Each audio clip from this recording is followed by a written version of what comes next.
AP assembly speaker చింతకాయల అయ్యన్న పాత్రుడు కీలక వ్యాఖ్యలు చేశారు. శాసనసభకు హాజరు కాని వారికి నో వర్క్ నో పే నిబంధన వర్తింప చేయాలన్నారు.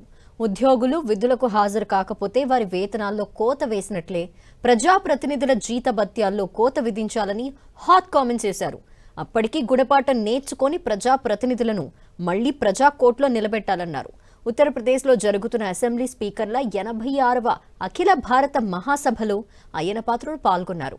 ప్రజల పట్ల శాసన వ్యవస్థ జవాబుదారీతనం అన్న అంశంపై స్పీకర్ ప్రసంగించారు. సభకు హాజరు కానిటువంటి వారిని నో వర్క్ నో పే, ఇది ఒక ఫస్ట్ టైం నేను మన చేస్తాను సార్. అసెంబ్లీకి రాని వారికి వర్క్ చేయని వారికి పేమెంట్ ఎందుకు ఇవ్వాలి, వైమాస్ట్రీకి పేమెంట్ అని చెప్పి శాలరీస్ అని చెప్పి నా సూచన సార్. రెండోది ఏంటంటే ఉద్యోగులు నిధులకు హాజరు కాకపోతే, ఎంప్లాయీస్ ఉద్యోగాలకు రాకపోతే మనం ఏం చేస్తున్నాం సార్, వారి వేతనాల్లో కోత వేస్తున్నాం.